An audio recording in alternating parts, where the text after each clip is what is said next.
नमस्कार, आप देख रहे हैं पब्लिक टाइम्स पूर्वांचल। मैं हूं हेमा। आइए जानते हैं देवरिया की खास खबरों को विस्तार से। देवरिया कलेक्ट्रेट परिसर स्थित धरना स्थल पर अमर शहीद चंद्रशेखर आजाद के शहादत दिवस पर श्रद्धांजलि सभा का आयोजन किया गया। क्रांतिकारी किसान सभा के अध्यक्ष विकास दुबे ने कहा कि चंद्रशेखर आजाद केवल एक नाम नहीं बल्कि स्वतंत्रता, साहस और संघर्ष के प्रतीक थे। उन्होंने कहा कि आजाद ने अन्याय के खिलाफ लड़ने और समानता स्थापित करने की प्रेरणा दी। आज देश को भ्रष्टाचार, अन्याय और असमानता के खिलाफ लोकतांत्रिक तरीके से संघर्ष करने की जरूरत है।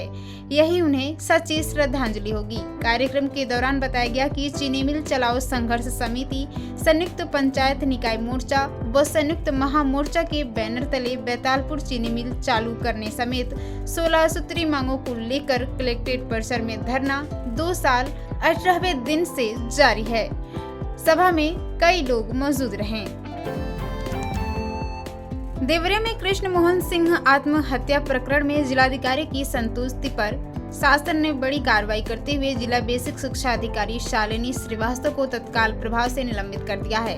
शासन ने माननीय उच्च न्यायालय के आदेश के अनुपालन में शिथिलता और करीब 1 वर्ष तक प्रभावी कार्रवाई न करने को गंभीर लापरवाही मानते हुए यह कदम उठाया है।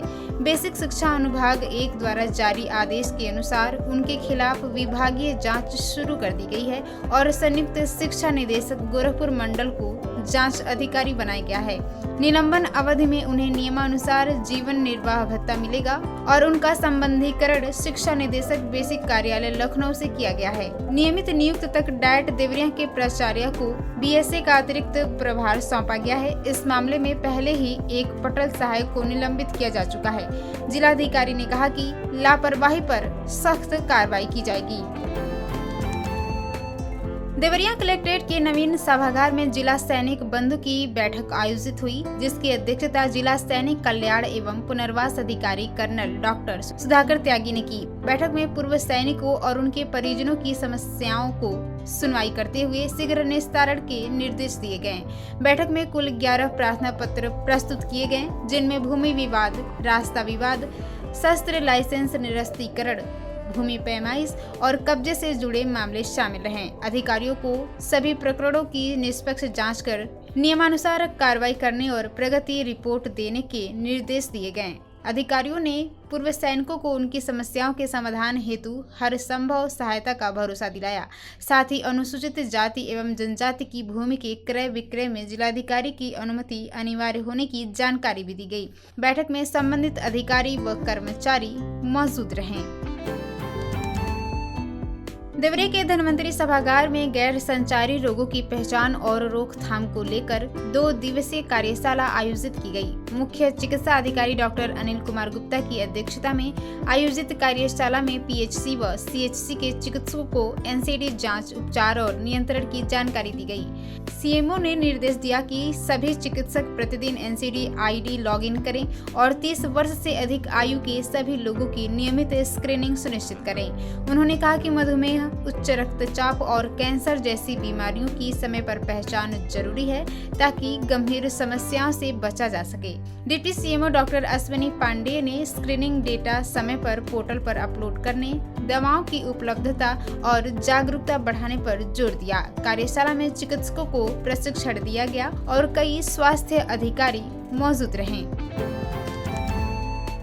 देवरिया के विकास भवन स्थित गांधी सभागार में जिला एकीकरण समिति की बैठक आयोजित की गई, जिसमें अधिकारियों और गणमान्य लोगों ने भाग लिया।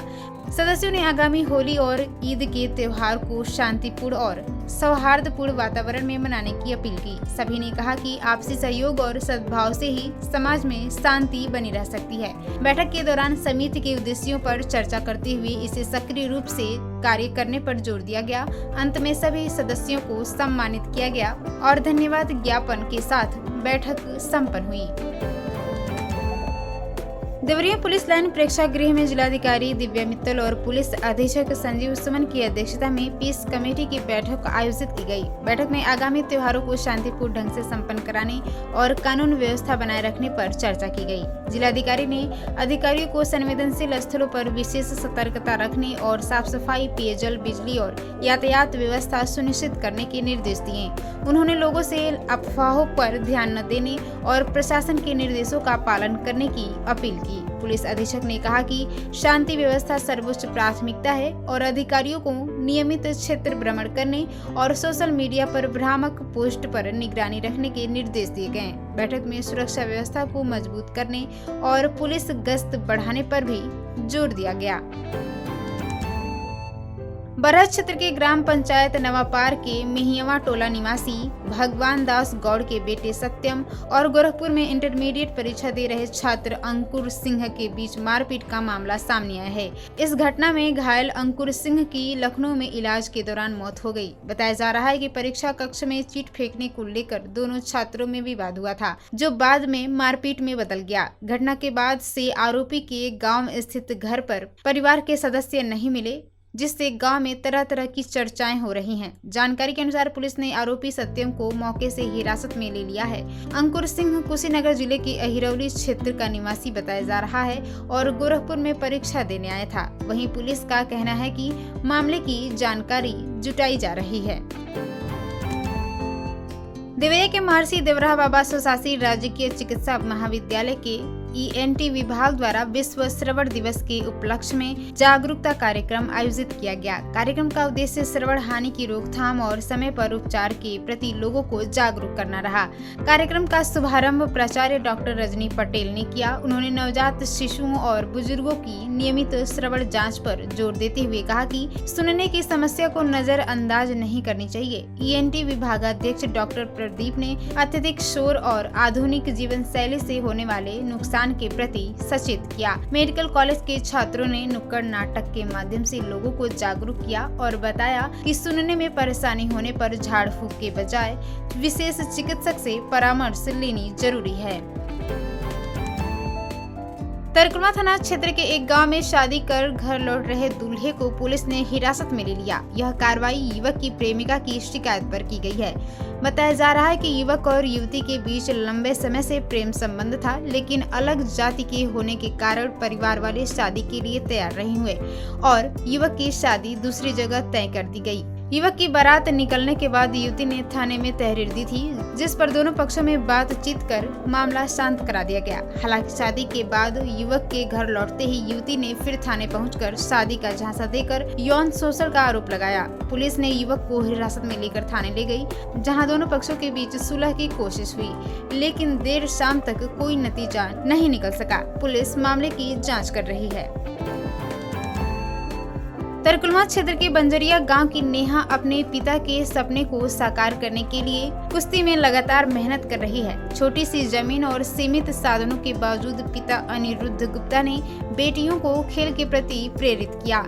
समाज के ताने सुनने के बाद भी उन्होंने घर पर ही मिट्टी भरकर अखाड़ा बनवाया, जहां नेहा ने अभ्यास शुरू किया। 10 साल की उम्र में अखाड़े में उतरी नेहा ने पहले प्रदेश स्तर पर कांस्य पदक जीता और हाल ही में वाराणसी में आयोजित अंडर 17 राज्य स्तरीय कुश्ती प्रतियोगिता के 65 किलो भार वर्ग में गोल्ड मेडल हासिल की। इस जीत के साथ उसने राष्ट्रीय स्तर की प्रतियोगिता के लिए क्वालिफाई कर लिया है।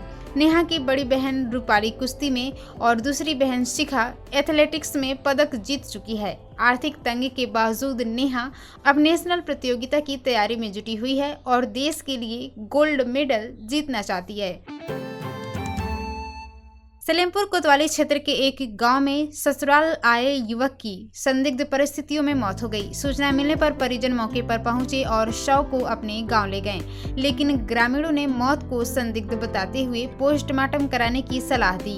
इसके बाद परिजन शव को वापस सलेमपुर कोतवाली ले आए और पोस्टमार्टम की मांग की। पुलिस ने शव को कब्जे में लेकर पोस्टमार्टम के लिए भेज दिया। मृतक की पहचान भाटपरानी क्षेत्र के बरई पार बाबू गांव निवासी 25 वर्षीय निक्कू पासवान के रूप में की गई है। वह गुरुवार की शाम अपने चचेरे भाई के साथ ससुराल गया था। परिजनों के अनुसार रात को भोजन कर सोने के बाद सुबह में वह मृत अवस्था में मिला। पुलिस मामले की जांच कर रही है। सिद्धार्थनगर के भवनापुर ब्लॉक क्षेत्र में प्राथमिक स्वास्थ्य केंद्र के नए और आधुनिक भवन का उद्घाटन राज्यसभा सांसद बृजलाल ने किया। इसके साथ ही करीब 2 लाख की आबादी को बेहतर स्वास्थ्य सुविधा मिलने का रास्ता साफ हो गया है। पहले जर्जर भवन में संचालित अस्पताल में मरीजों को काफी दिक्कतों का सामना करना पड़ता था। लगभग 1 वर्ष पहले नए मॉडल भवन का निर्माण शुरू हुआ था, जो अब पूरा होने के बाद जनता को समर्पित कर दिया गया है। नए भवन में ओपीडी सेवा, प्रसव कक्ष, पैथोलॉजी लैब, टीकाकरण कक्ष, दवा वितरण काउंटर और प्रतीक्षालय जैसी सुविधाएं उपलब्ध कराई गई हैं। स्वास्थ्य विभाग के अनुसार अब क्षेत्र के मरीजों को इलाज के लिए दूर नहीं जाना पड़ेगा और स्थानीय स्तर पर बेहतर चिकित्सा सुविधा मिलेगी। ग्रामीणों ने इससे क्षेत्र के लिए बड़ी सौगात बताया है।